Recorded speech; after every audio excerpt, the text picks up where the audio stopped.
Se sirvió de los más débiles de la sociedad. Como todos los asesinos en serie, veía a sus víctimas como gente desechable, gente de la que debía deshacerse, como si de basura se tratara. Chikatilo no era ningún solitario, era un hombre de familia, un miembro del Partido Comunista, un abuelo. Tenía un lado oscuro tras su apariencia normal. Para él era un juego. De la misma manera que otros iban a jugar a las cartas, él jugaba a asesinar.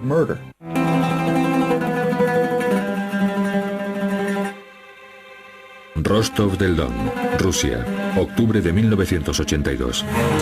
Un destacamento especial busca desesperadamente a un asesino en serie. La investigación había comenzado 4 meses antes, cuando se encontró el cuerpo sin vida de una niña de 13 años en una sombría zona de bosque. La habían matado a puñaladas y le habían arrancado los ojos. Existe una superstición rusa que dice que lo último que la víctima de un asesino ve se queda grabado en sus ojos. Al poco tiempo, se descubrieron otros 2 cuerpos en condiciones parecidas. Habían abusado sexualmente de las 3. Todos los cuerpos se encontraron en el bosque cerca de las vías del tren, de las zonas de Okabrisky y Sakti. Al principio, la naturaleza cruel y ritualista de los asesinatos llevó a la policía a sospechar que se estaban llevando a cabo cultos satánicos o que un grupo de gente estaba recolectando órganos para trasplantes. La policía también se preguntaba si los responsables serían un grupo de retrasados mentales de la zona, por lo que llamaron a la investigación el caso de los tontos. Ninguna de estas teorías resultaron ser ciertas. En la era soviética, los investigadores locales no estaban preparados para entender la naturaleza tan cruel de los asesinatos. Nunca se habían encontrado con un caso de este calibre y eran reacios a admitir que este tipo de cosas podían suceder en un estado comunista. Lo único que podían hacer era recopilar pruebas. Hicimos un trabajo muy escrupuloso, que fue desde la identificación de los cuerpos hasta las pruebas forenses de los restos. A pesar de sus esfuerzos, el número de asesinatos aumentaba. En 1984 habíamos encontrado un total de 23 cuerpos.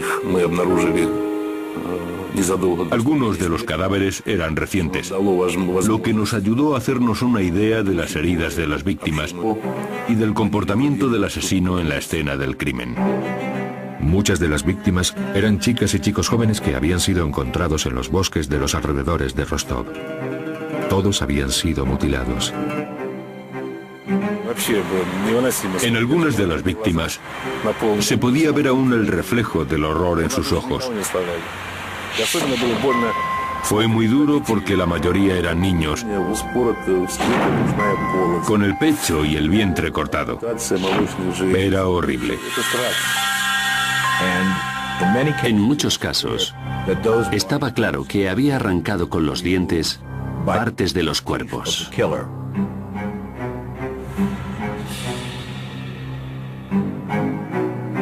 Muchos de estos cadáveres se encontraron cerca de estaciones de trenes y autobuses, lo que indicaba que el asesino era una persona que utilizaba los medios de transporte soviéticos muy a menudo.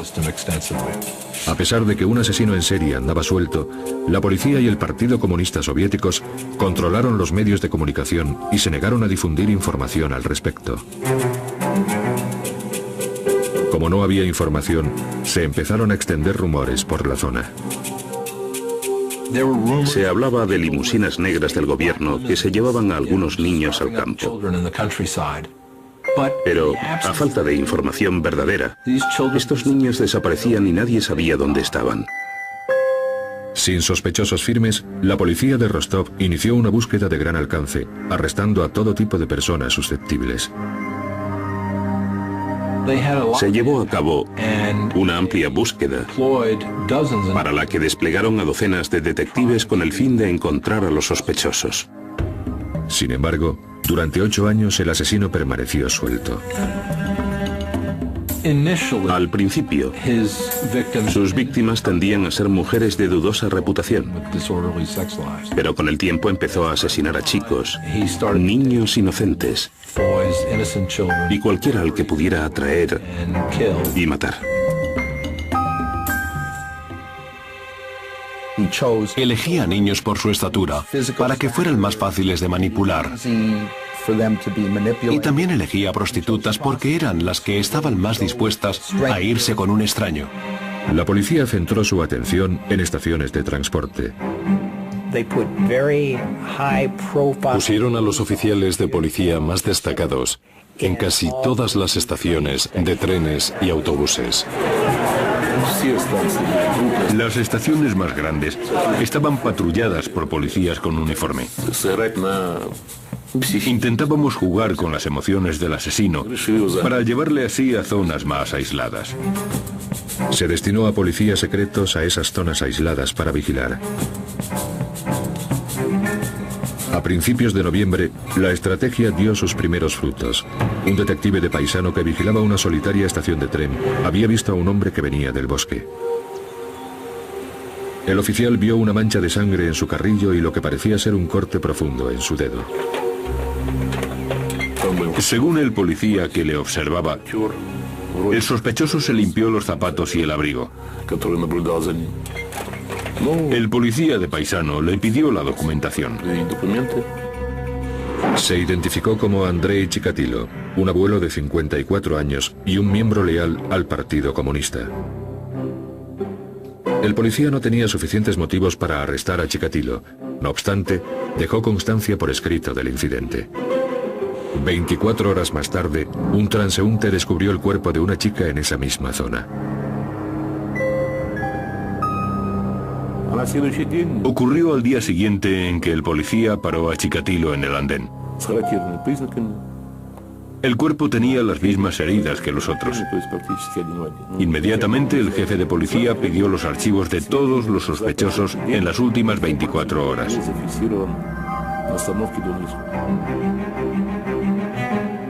El 20 de noviembre de 1990, Andrei Chikatilo fue detenido en un mercado de Rostov. Los investigadores grabaron el arresto en vídeo. Había salido del bar con una cerveza e intentó establecer contacto con un chico. Sospechamos que podía intentar llevarse al chico con él, por lo que arrestamos a Chikatilo. Chikatilo era sospechoso de haber cometido más de 30 asesinatos. Sin embargo, la policía no tenía ningún testigo presencial ni pruebas concluyentes. Los detectives necesitaban desesperadamente pruebas de su culpabilidad. Necesitaban una confesión. Querían una confesión. Cuando lees Crimen y Castigo de Dostoyevsky, te das cuenta de la importancia de la confesión en la cultura rusa. Pronto, Andrei Chikatilo revelaría detalles escabrosos sobre sus 12 años como depredador sexual. Fue un relato que sobrecogió a toda una nación. En los anales del crimen, Andrei Chikatilo es, sin duda, uno de los asesinos más sádicos. Sin embargo, consiguió escapar de la policía durante más de 12 años.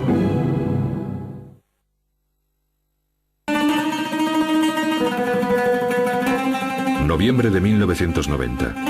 La policía de Rostov del Don, Rusia, interrogaba al sospechoso de asesinato Andrei Chikatilo. Durante 12 años, un sádico asesino había violado y matado a docenas de mujeres y niños.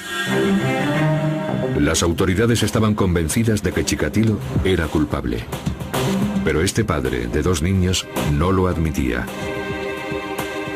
Por ley, las autoridades tenían 10 días para inculpar a Chikatilo de los asesinatos. De otra manera, tendrían que ponerlo en libertad. En el 9º día, pedimos al psiquiatra Bukhanovsky que hablara con Chikatilo en privado. Pasó el día entero con él, desde muy temprano hasta muy tarde. Las técnicas que empleó el psiquiatra Alexander Bukhanovsky fueron muy diferentes a los interrogatorios policiales.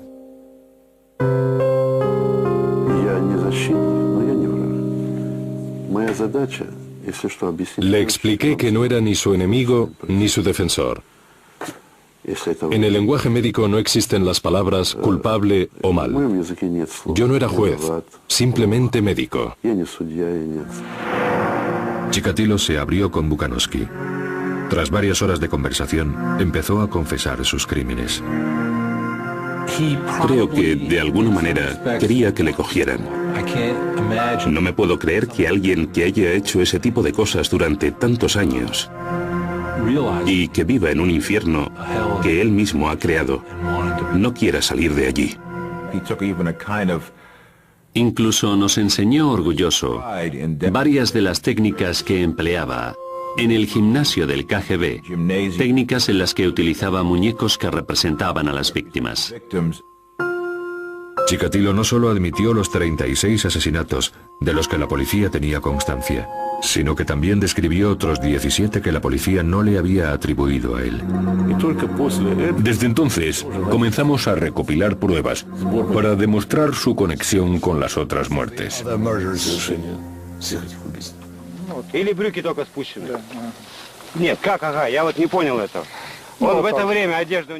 Por decirlo de alguna manera, Chikatilo estaba más que dispuesto a enseñarnos cómo desarmaba a sus víctimas, cómo las engañaba, cómo las ataba, cómo les causaba las heridas con el cuchillo e incluso cómo tenía relaciones sexuales con sus víctimas, muertas o casi muertas. Lo que sabemos de los asesinos en serie es que al principio no te cuentan nada, pero después se empiezan a derrumbar y comienzan a contarte picos y cabos de sus crímenes.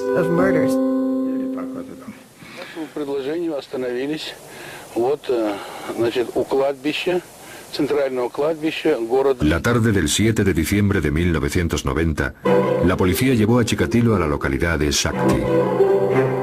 De nuevo, uno de los oficiales tenía una videocámara.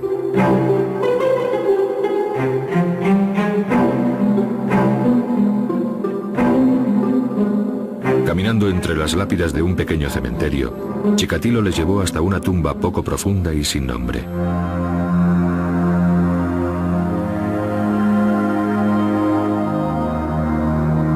La policía excavó hasta encontrar una zapatilla de niño entre la tierra.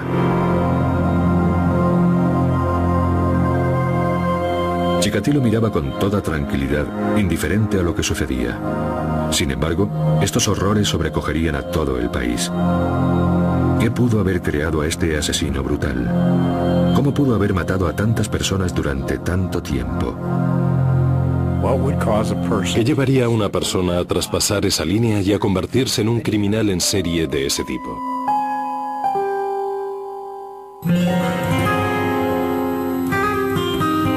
Andrei Romanovich Chikatilo había llevado una vida de violencia y degradación humana. Nació en 1936 en la localidad ucraniana de Yablosnoya. Joseph Stalin gobernaba la Unión Soviética con mano dura y la hambruna devastaba al pueblo ucraniano. Había mucha escasez de comida en Ucrania, en parte por los estragos de la guerra y también por las políticas agrarias de Stalin. Bajo el estandarte del colectivismo, Stalin obligó a los pequeños agricultores a dar sus cosechas enteras al Estado para ser distribuidas a nivel nacional, a pesar de que en Ucrania la gente se moría de hambre. Hubo brotes de canibalismo en Rusia por el simple hecho de que se morían de hambre. Las noticias sobre el canibalismo se hicieron tan frecuentes que pasaron a formar parte de la cultura popular. Una historia típica de canibalismo familiar era: han arrestado a mi tía porque invitó a un amigo a cenar y encontró yemas de dedos en la sopa. De niño, la madre de Andrei le contaba un macabro cuento sobre algo horrible que ocurrió justo antes de que él naciera.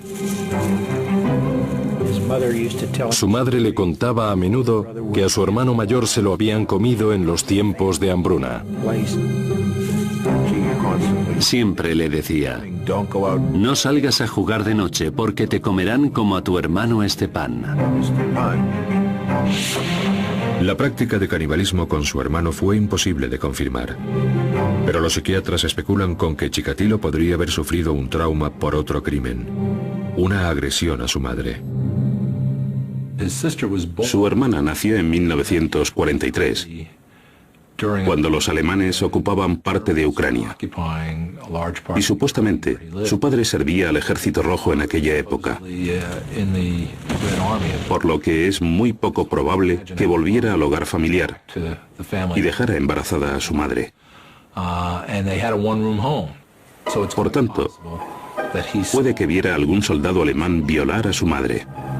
Otro golpe tremendo para un Andrei de 13 años fue la suerte de su padre, al que hicieron prisionero los nazis. Cuando finalmente el padre de Chikatilo regresó a su casa en 1949, padecía tuberculosis.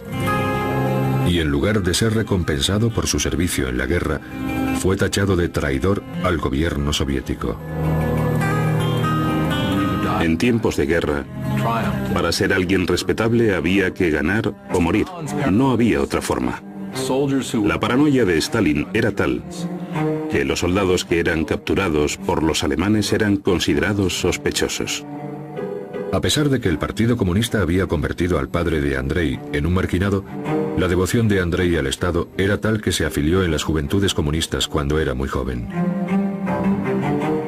Chikatilo era muy sincero en cuanto a sus creencias. Era un comunista declarado. Pero con la llegada de la pubertad, el joven Andrei se dio cuenta de que no era como los otros chicos. No se llegaba a integrar y se sentía humillado y avergonzado por su poca destreza sexual. Su círculo social estaba formado por chicos más jóvenes que él, con los que se sentía más cómodo porque le entendían mejor. Y también estaba a gusto con gente mayor porque le consideraban un buen chico. De adolescente le gustaban las chicas, pero se sentía humillado cuando era incapaz de realizar el acto sexual. En la cúspide de su atractivo físico, inició una relación con una chica del pueblo. Pero su impotencia destrozó dicha relación y se convirtió en objeto de habladurías. Fue otro insulto más a la frágil imagen que tenía de sí mismo, y también un descubrimiento que le atormentaría el resto de su vida.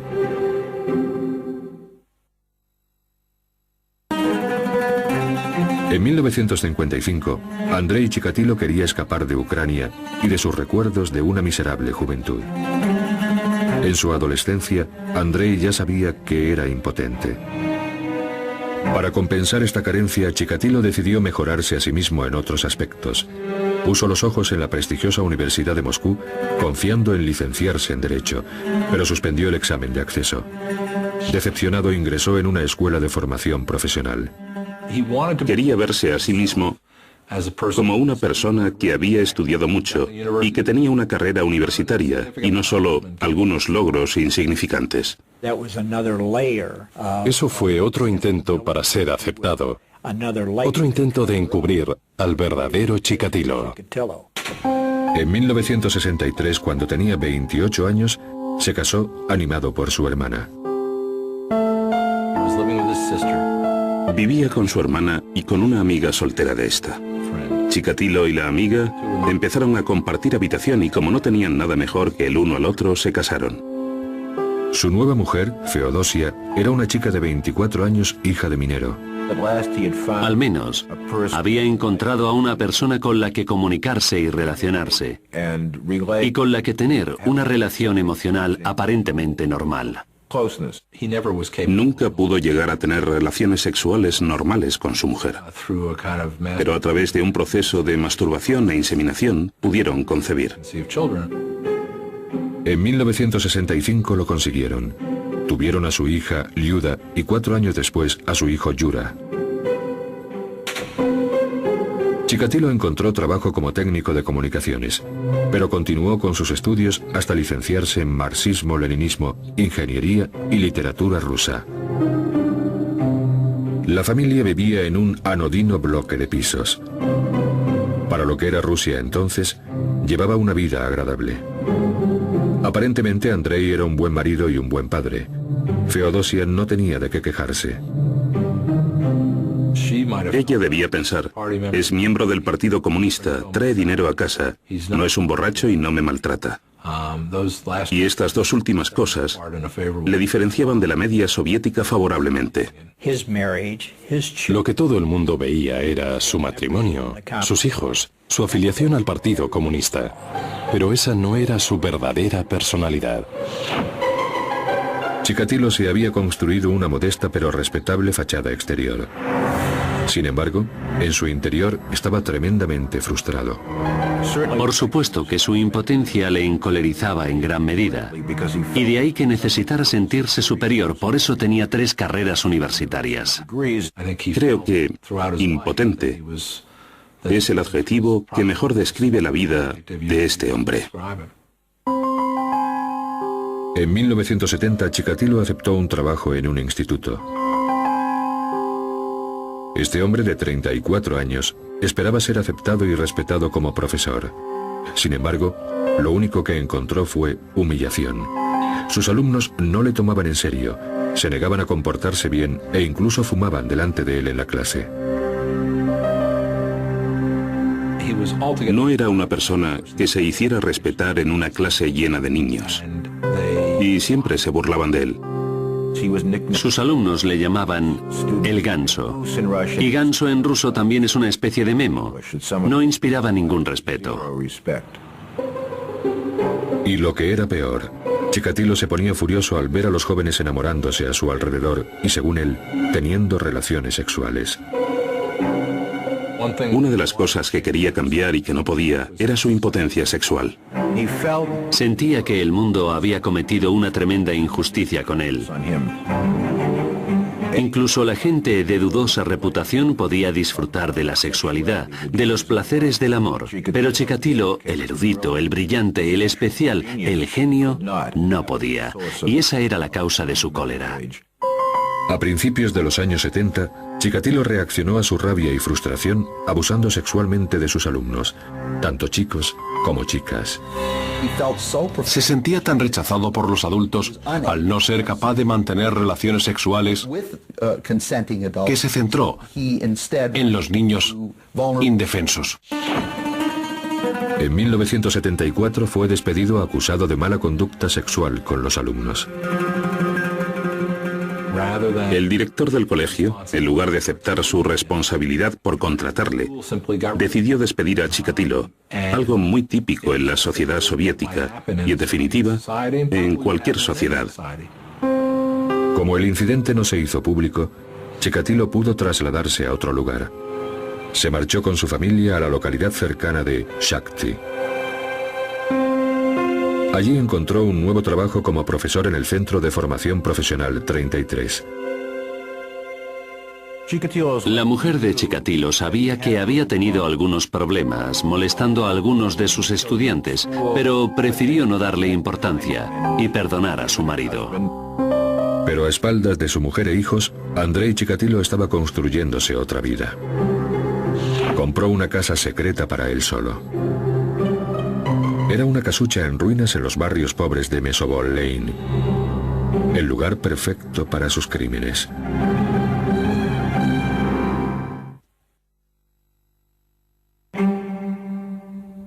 En Shakti, Rusia, Andrei Chikatilo tenía la imagen de un abnegado padre de familia. Sin embargo, su fuero interno estaba lleno de deseos oscuros y criminales. En 1978 empezó a llevar a la práctica dichos sentimientos. Primero, se hizo con una casucha en un barrio marginal. En diciembre llevó allí a una niña de 9 años. Su nombre era Yelena Sakhotnova.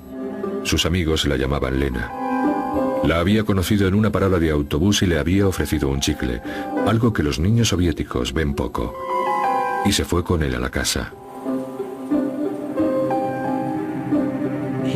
Se topó con esta niña y descubrió con ella que la violencia en el cuerpo de una menor era algo que le excitaba en gran medida.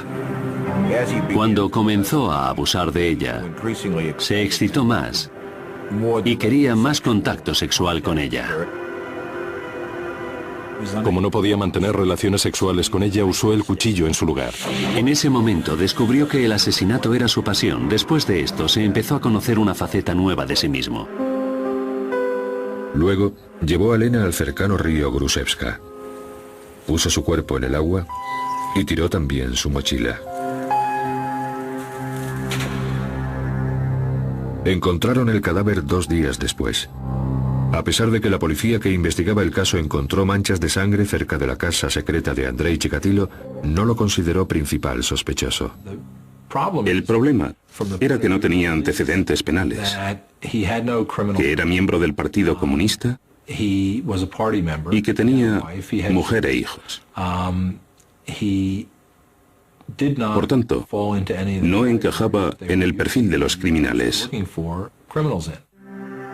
En lugar de centrarse en Chikatilo, la policía encontró a un sospechoso más apropiado, un hombre de la localidad que había estado en la cárcel por violación. Después sería condenado y ejecutado. Habiendo asesinado por placer, Andrei Chikatilo fue capaz de borrar el sentido de impotencia que le había atormentado toda su vida.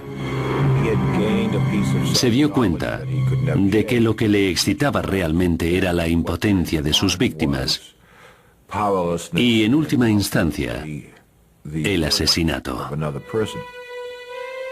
Pero haber estado tan cerca de ser atrapado por la policía había asustado a Chikatilo.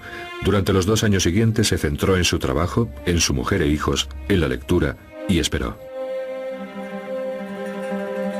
Dejó la enseñanza para convertirse en supervisor de suministros o tolkach, un puesto creado por el complejo sistema económico soviético, ya que los contratos casi nunca se cumplían. El trabajo de un tolkach consistía en visitar empresas e intentar que enviaran el cemento, el caucho, el acero o lo que fuera necesario. Para él era normal viajar durante varios días para ir a las empresas de suministros y no tenía ningún tipo de supervisión. No era un trabajo especialmente prestigioso para un hombre con la formación de Chikatilo. Iba en tren a las distintas fábricas, intentando mantener una imagen de ciudadano soviético consciente de sus deberes. Tenía un conflicto interno. No creo que se conformara pensando, soy el mal personificado. Más bien pensaría, mis pensamientos y mis deseos no son saludables, no son buenos. En el caso de una persona como Chikatilo, la brillantez y la fuerza le venían dadas por su disciplina para mantener las 2 mitades de su personalidad totalmente separadas. Durante más de 2 años, Chikatilo pudo controlar sus instintos asesinos, pero finalmente su lado oscuro resurgió. El 3 de septiembre de 1981, al pasar por una biblioteca de Rostov del Don, vio a Larisa Tachenko de 17 años. La convenció para que le acompañara al río Don y después la condujo al bosque. De nuevo, Chikatilo fue incapaz de mantener relaciones sexuales, pero recordó lo que le había satisfecho 2 años antes en su casa secreta de Mesoboy Lane. Intentó violar a la chica, pero fue incapaz, por lo que Chikatilo sacó toda la rabia que tenía dentro de sí. El sexo era el vehículo, pero la necesidad básica era sentir poder sobre sus víctimas. Chikatilo asesinó con más brutalidad que nunca. Apuñaló a su víctima una y otra vez y después la mordió salvajemente. Estaba saldando cuentas. Estaba furioso con la humanidad y sobre todo con las mujeres. Quería vengarse y lo hizo con las personas que más le habían rechazado en su vida, las mujeres. Con su segundo asesinato, la vida normal de Chikatilo se rompió. Como consecuencia de tantos años de frustración, se convirtió en un asesino en serie.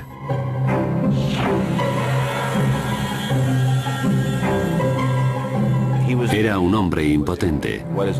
¿Qué significa la palabra impotente? Significa que no tiene poder. Por tanto, cuando estaba con niños o con mujeres, lo esencial para él era la dominación física y el control sobre sus víctimas. La satisfacción se mezcló con la rabia y la hostilidad, y llegó un momento en que no las pudo separar. Matar le excitaba cada vez más e incluso llegaba a eyacular espontáneamente mientras mutilaba a sus víctimas. Después, cortaba partes del cuerpo de la víctima. Chikatilo admitió hacer incisiones, sacar úteros, aunque no confesó que también se los comía. Solo dijo, me gustaba mordisquearlos. Eran tan rosas y blanditos. Esas fueron sus palabras. Lo que había empezado como una búsqueda de satisfacción sexual se había convertido en numerosos asesinatos, los peores de la historia rusa.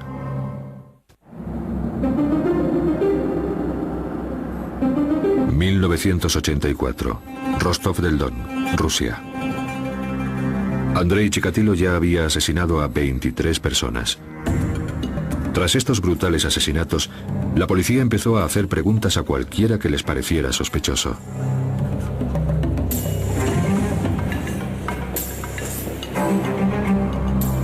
El 13 de septiembre, 2 detectives de Rostov vieron a un hombre de 1,80 m de estatura con una gorra negra de pelo. Estaba intentando entablar conversación con una chica. Decidimos no arrestarle allí mismo, para seguirle y ver qué hacía. Los oficiales seguían a Chikatilo cuando abordaba a las chicas. Pero un día vieron tocando a una prostituta en una solitaria estación de tren. Este acto de lascivia pública fue suficiente para arrestarle. Se identificó como Andrei Chikatilo. Llevaba un pequeño maletín de cuero. Llevaba un maletín con vaselina, cuerdas y cuchillos. Eso para mí es todo un equipo para matar.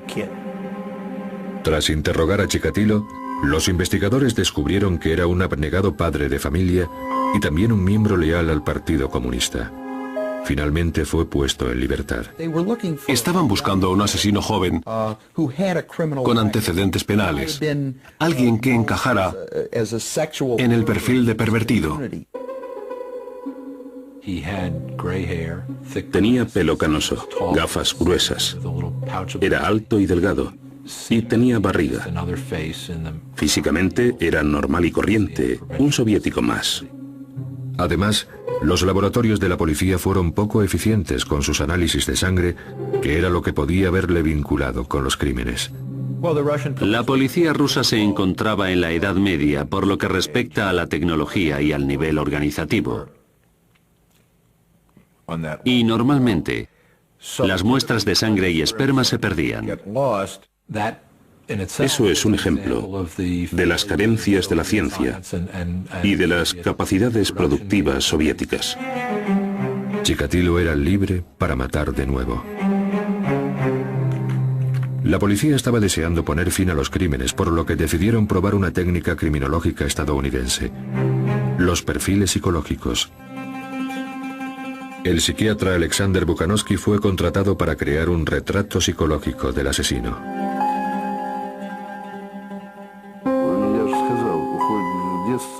Preparar el perfil criminal me llevó meses de duro trabajo.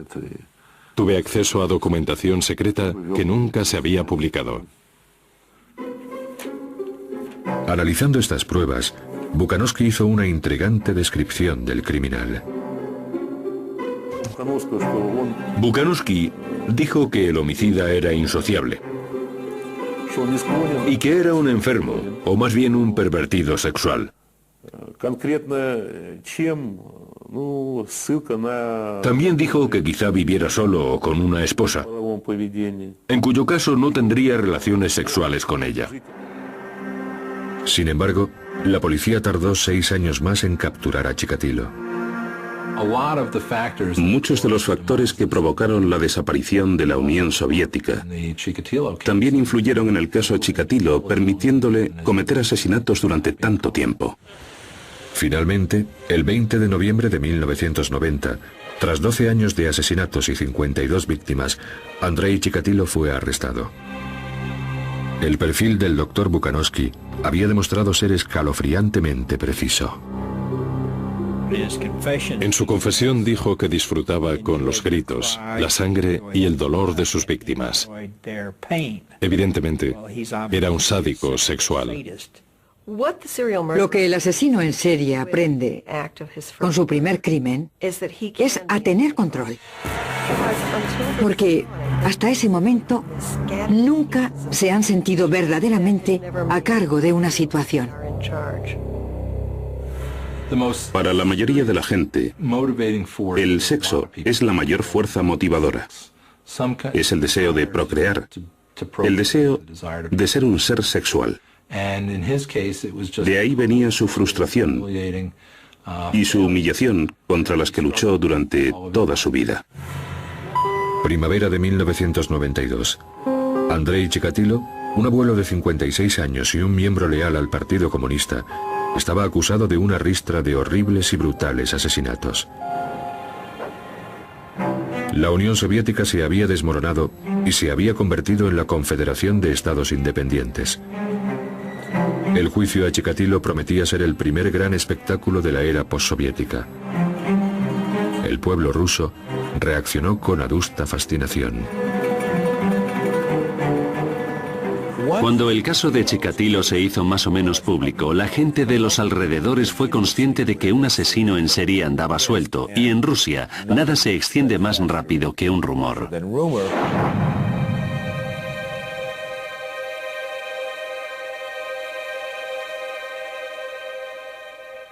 Pronto empezarían a llamar a Chikatilo el carnicero de Rostov.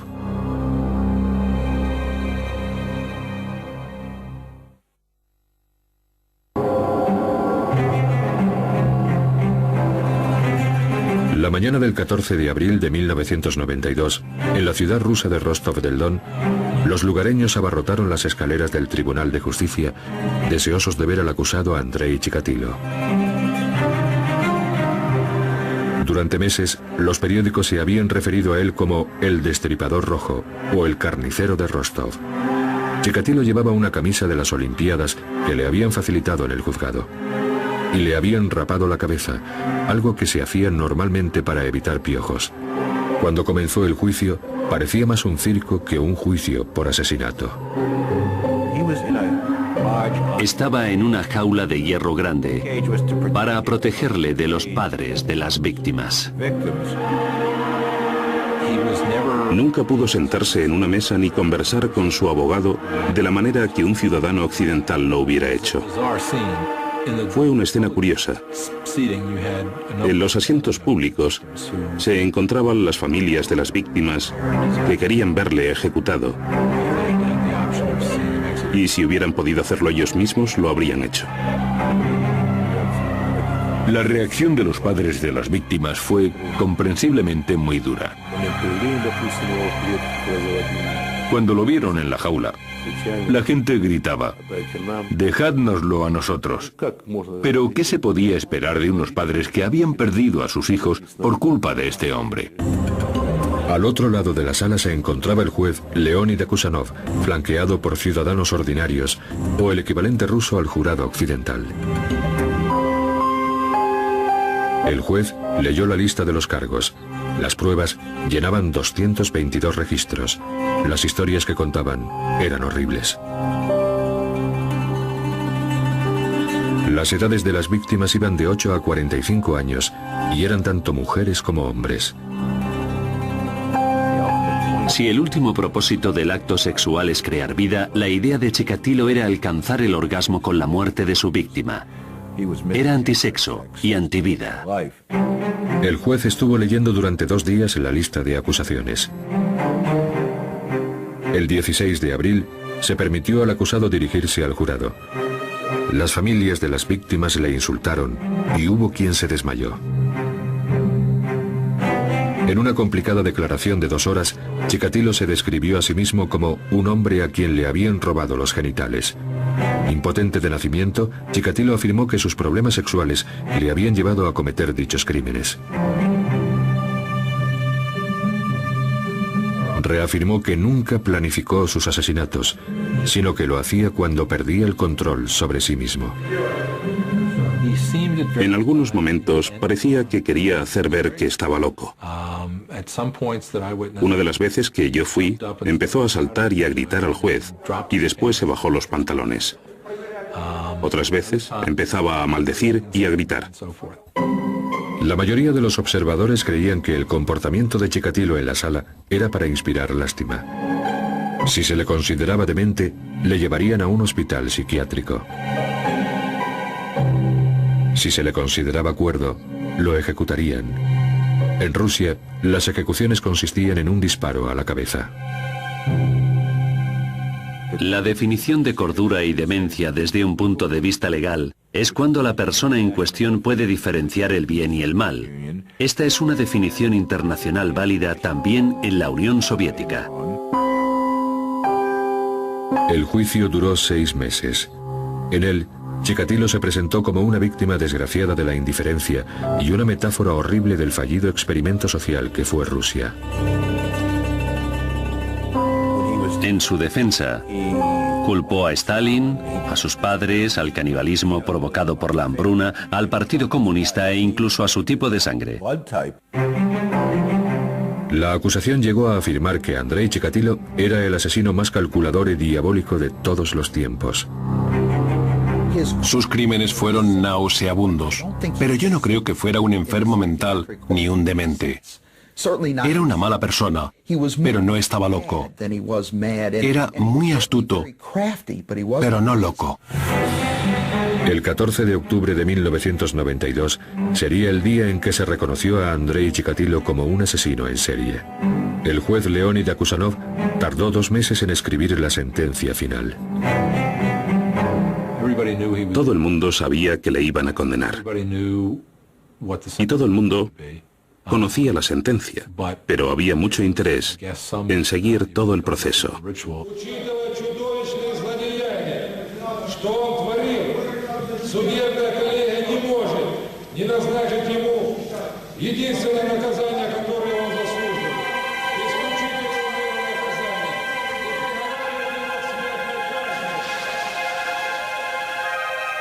Después de 12 años de asesinatos, se hizo justicia. El 15 de febrero de 1994, Andrei Chikatilo fue acompañado por los pasillos de la cárcel de Rostov a una celda privada donde lo ejecutaron con un disparo en la cabeza.